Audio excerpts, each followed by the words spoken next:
Qarang, o'zbek tili paydo bo'libdiki, to hozirgi davrga kelgunga qadar u o'sgan, rivojlangan, ko'paygan, to'g'rimi? Yoki bundan 100 yil oldin o'zbek tilida 1000 ta so'z bo'lgan bo'lsa, hozir ham faqat shu 1000 ta so'zligicha turibdimi? O'zgargan yo'qmi? Birorta so'z qo'shilmadimi? O'zgardi. Endi savol tug'iladi. Qaydan ko'paydi bu so'z? O'zbek tilida so'z qanaqa qilib ko'payadi o'zi? Qanaqa qilib 1000 ta so'z 2000 ta so'zga aylanib qoldi degan savol tug'iladi, to'g'rimi? Qanaqa ko'payib qoldi deysiz? Demak, birinchisi chetdan so'z o'zlashtirish aytdik. O'tgan safar neologizmlar dedik, ya'ni esse so'zini oldik, bloger so'zini oldik, Vine so'zini oldik, webinar, hashtag, balobatar so'zlar oldik. Natijada o'zbek tilida so'z nima qildi? Ko'paydi. Keyingisi o'rtoqlar, keyingisi yasash orqali ko'paytirish mumkin ekan. Tushundingizmi? Biz o'zimizdagi so'zlarni qanday qilib ko'paytirar ekanmiz?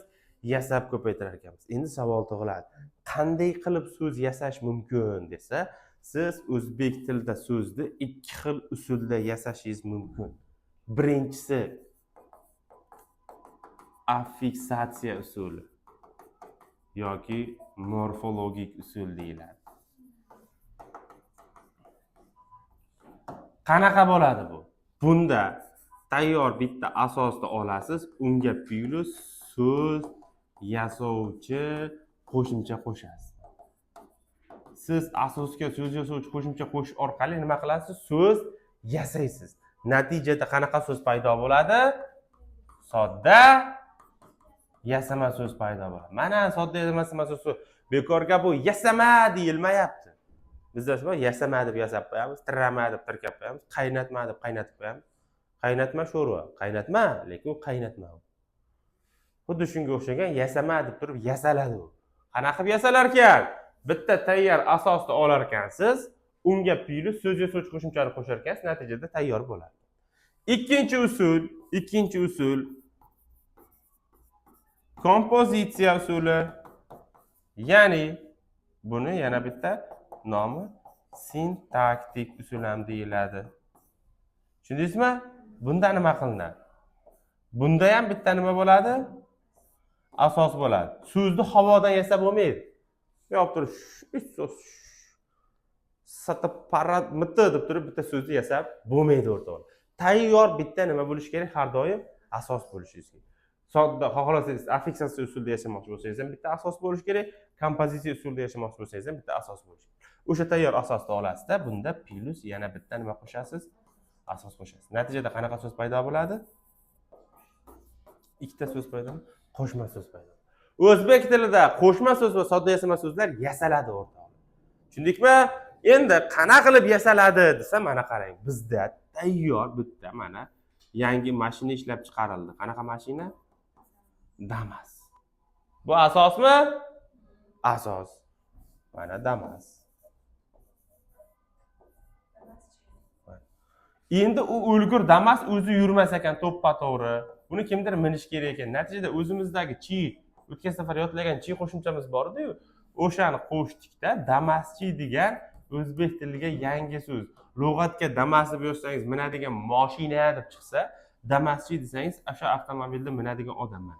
Damaschi so'zi sodda yasama so'z hisoblanadi. Nimaga? Chunki Damas degan so'zga chi degan so'z qo'shimcha orqali yaratildi u. Yo'g'ida yaratildi, yasab olindi. Tushundingizmi? Endi o'sha o'lgur Damasda yana bitta yangi turi paydo bo'ldi. Mana bizda o'zi bitta Damas bor edi. To'g'rimi? Keyin yana bitta Damas paydo bo'ldi. Biz bu Damasni qanaqa Damas? Damas ikki xil bo'ladi-da. Bittasi bunday bo'ladi, bittasi bunday bo'ladi. Bu nima Damasda nima dedik? Ha? Nima? Nima deysizlar bilasizlarmi? Endi bunday Damas nima deydi Durdona? Labo Damas. Mana Damasga cho'chqa so'zini olib kelib qo'shdik. Natijada yangi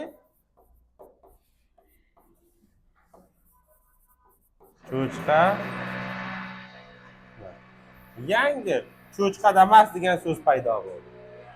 Tushunyapsizmi? Ha? Bunaqa so'z yo'q-ku? Nimaga cho'chqa Damas degan so'z bor? Qo'shma so'z.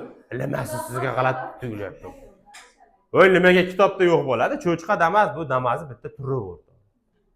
Tushunyapsizmi? O'zimiz yasaymiz buni, ha? Voy, libo joyda bor, libo joyda. Ana ko'chaga chiqing, mana deb bunda yo'q damas bo'lsa, prosta damas bo'ladi.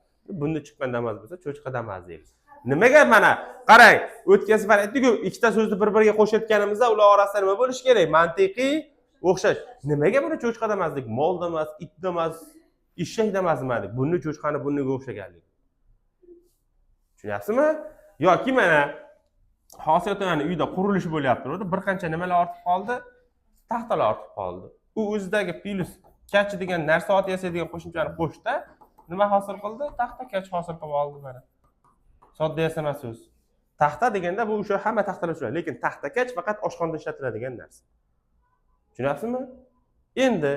Endi keyin qarasa, dadasi ham kattaroq taxtani olib kiribdi-da. Bugun sizlarga bir shashlik qilib beray deb turib, go'shtni unga qo'yib olib turib, qiyma taxta qilyapti.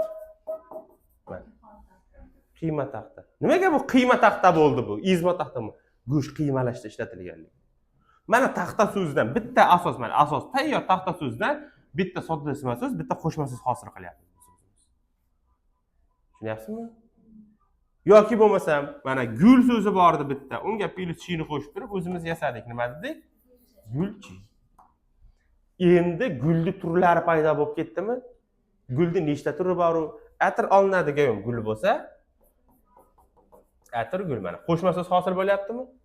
Namoz shomda ochilganligi uchun namoz shom gul mana. Tushunyapsizmi? So'z o'rtoqlar g'oyibdan yasalmaydi, o'zimiz yasaymiz. Shu yasashni nimasiga tushunsangiz bo'ldi, oddiy narsa bu aslida. Tushundingizmi? Shuning uchun ham agar sizda testda Xudo ko'rsatmasin, testda prosta yasama so'zni top, bitta gap berib turib, bu gapda nechta yasama so'z bor deb so'rasa, siz nima qilishingiz kerak? Ham sodda yasama so'z, ham qo'shma so'zni olishingiz kerak. Chunki har ikkalasida nima qilinadi? Yasaladi. Lekin sodda yasamani topsa faqat bo'lardi, qo'shmani topsa faqat bo'ladi topasiz. Tushundingizmi? Qo'shma so'z ham ikkita so'z bir-biriga qo'shilganda o'rtoqlar bog'liqlik orqali qo'shiladi. O'zidan o'zi boya aytganim, bittasini Amerikadan, bittasini Hindistondan olib kelib turib, shunday qo'shib qo'yib bo'lmaydi o'rtoq. Namozshom gul namozshomda ochiladi. Gul toj xo'roz nimaga? Gul toji xo'rozni tojiga o'xshaganligi uchun. Qizilishton nimaga? Qizil belgisi bo'lganligi. Achchiq tosh nimaga? Achchiq bo'lganligi uchun. Kuyov salom nimaga? Kuyov salom qilganligi uchun. Ota chaqirdi nimaga? Otani chaqirilganligi uchun. Sabzi qirdi nimaga? O'sha kuni sabzi qirilganligi uchun. Non yopdi nimaga? O'sha kuni non yopilganligi uchun. Cho'chqa damas nimaga? Cho'chqani burniga o'xshaganligi uchun. Oshroyxon nimaga? Ovqatga qo'shilganligi uchun. Oshxona nimaga? Ovqat qilinadigan xona. Molxona bo'lsa, mol yashaydigan xona bo'ladi. Tushunyapsizmi? Har bittasida bog'liq mana. 40 oyoq nimaga 40 oyog'i bo'lganligi. Cho'l yalpiz nimaga? Cho'lda o'sganligi uchun. Tushundingizmi? O'zidan o'zini yasab qo'yib bo'lmaydi. Guldon bo'lsa, ha bu mana. Bitta asosdan 10 ta so'z yasab olishimiz mumkin. Guldon, gulchi, gulli, gulsiz. To'g'rimi? Yoki mana yasayapmiz-ku, atir gul, namoshshom gul, chechak gul, pechak gul, bir narsa gul, gullarni ham turi ko'p-ku, yasab ketaverasiz. Natijada kompozitsiya usulida yasayotgan bo'ladi. Buni o'zingiz yasaysiz o'rtoqlar, faqat shuni mantig'iga tushunib olsangiz bu. Mana uni ham o'zingiz yasaysiz, faqat shuni ha, mana shunaqa qilib yasalar ekan, shunaqa bo'lar ekan desangiz bu. Tushunarli? So'zlarning tuzilishiga ko'ra turini, so'zni umuman morfemikada bitta ruchka misolida o'rganish mumkin degandik. Kimda ruchka bor bunday bo'linadigan mana. Mana shu so'z deydigan bo'lsak, mana morfemik jihatdan tahlil qilsa, mana tarkibiy qismlarga ajratib tashlaymiz buni.